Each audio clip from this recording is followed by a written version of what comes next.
Hey, Dr. Frankie here. And so before we jump into my topic for the day, I want to just share that this past weekend, I got contacted by one of my former clients from a good number of years ago who wanted to reconnect, wanted to check in, which often happens.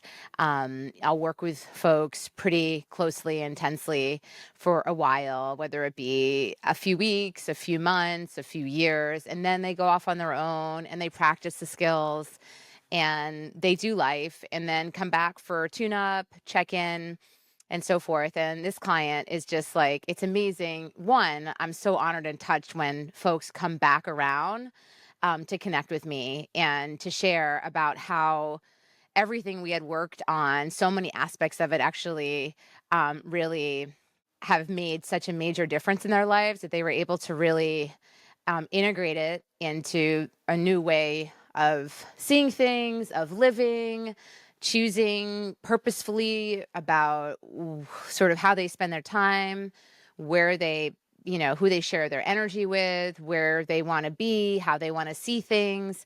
And it's just beautiful. So anyway, this client is thriving and doing amazingly well, and also mentioned quantum physics treatment, which is interesting. That was one part of many different ways in which this person engaged in their own journey of healing. So my point in saying this is, one, I just have so much gratitude and appreciation for clients that come back around and want to share and celebrate with me their successes. But the other thing is that there's not one way to go about healing. And it's important to kind of consider what else is out there. So if you're doing one type of healing right now and you feel like, it's run its course and you're not really getting much more out of it, it's totally fine to let your practitioner know, hey, like I'm thinking I want to explore something else. Maybe I'll be back, maybe I won't, and just have gratitude for what it is that you've learned and shared together and move on to something else that could actually deepening, that's the idea, is to get deeper, more curious, and what works for one person may not work for another. So it's like, there's so many different things out there, tools and modalities, healing modalities that you can consider. So just encouraging you to be curious and explore other options, and don't feel like there's just one way, like talk therapy is the only way, for example, to get healing and relief and freedom emotionally, and greater understanding about oneself and the ability to get closer to others, because there's so many different ways. And that's what I got to say about that. So let's jump into my topic for the day, which is guide to foreplay. Folks are really wanting more from me around sexual intimacy. So I'm going to try to put more content out there to meet those needs, because as you know, I like to serve our community, my subscribers. So definitely let me know if there's topics that you want me to dig deeper into, or there are topics that I haven't really touched on at all. I'm happy to do the research and share my perspective. And as always, it's really important for me to be putting information out there that is science-based, that is rooted in research, and so on. So here goes. Foreplay. Here's a guide today I'm going to share with you around foreplay. So sometimes sex just doesn't feel as satisfying with your partner as you want it to be, even when it's with someone you care deeply about and very attracted to. If this is happening consistently, one possible culprit could be inadequate or insufficient foreplay. If your body and your mind aren't feeling fully ready and enthusiastic about sex, the experience is likely not going to be as good as it could be for either of you. So today I want to share what could make things better. And one thing to consider is foreplay. So how do we level up our sex life? Foreplay. So what is this thing called foreplay?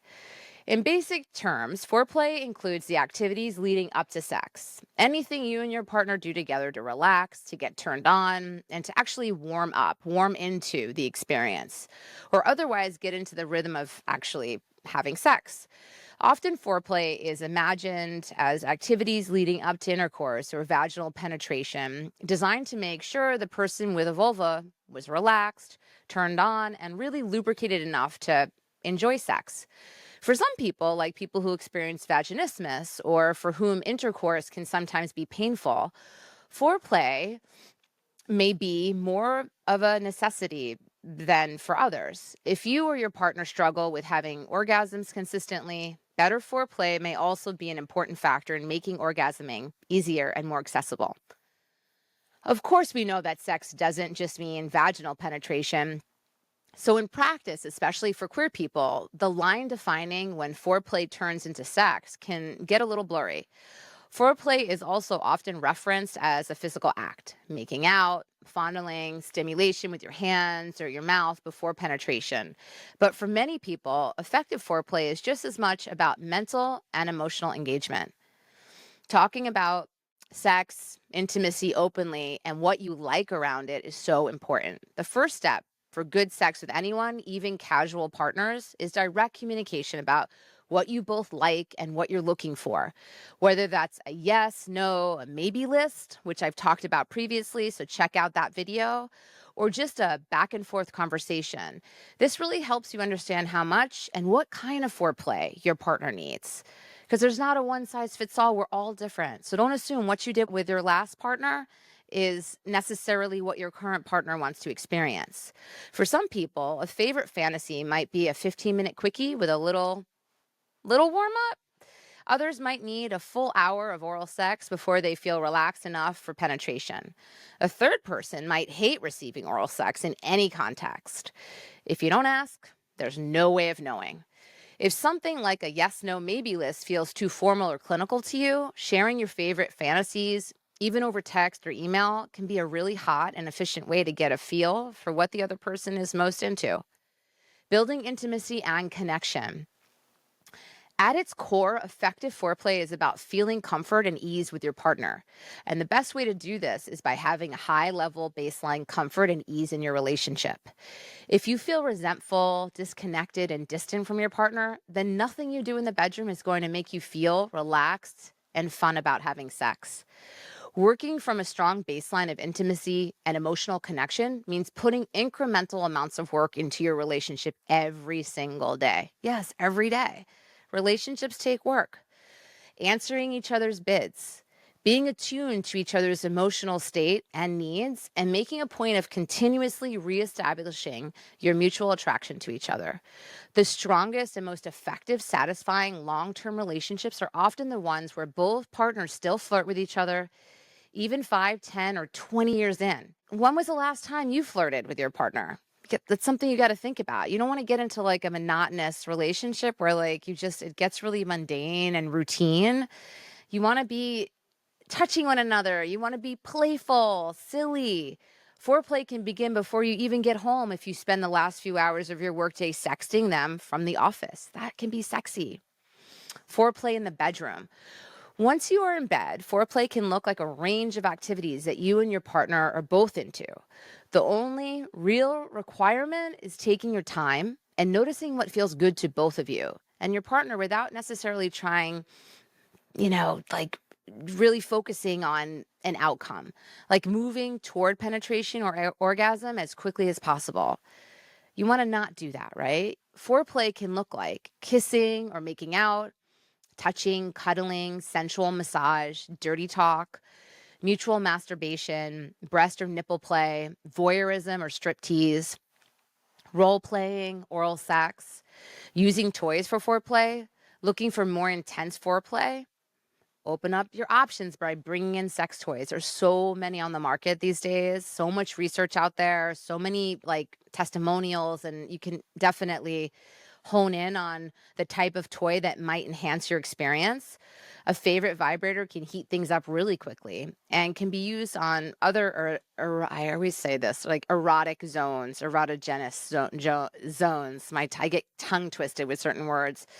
Besides the genitals, there's so many areas in our body that turn us on. If you and your partner are open to exploring kink or BDSM, putting on a pair of cuffs during foreplay or using a light paddle can make everything more intense, especially if it's something new and different. A lot of times that can bring an intensity that's really exciting and interesting and something that's newly experienced between the two of you. That's hot and sexy. If you or your partner are into anal sensation, wearing a butt plug or a prostate massager, getting one of those toys, incorporating it into foreplay can really increase connection, stimulation, excitement.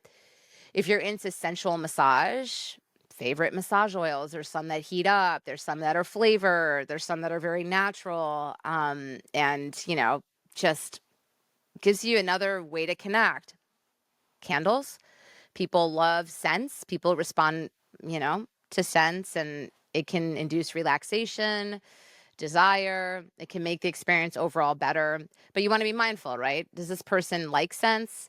You want to communicate, because some people are really not into scents. Some people are allergic to scents, really scent sensitive.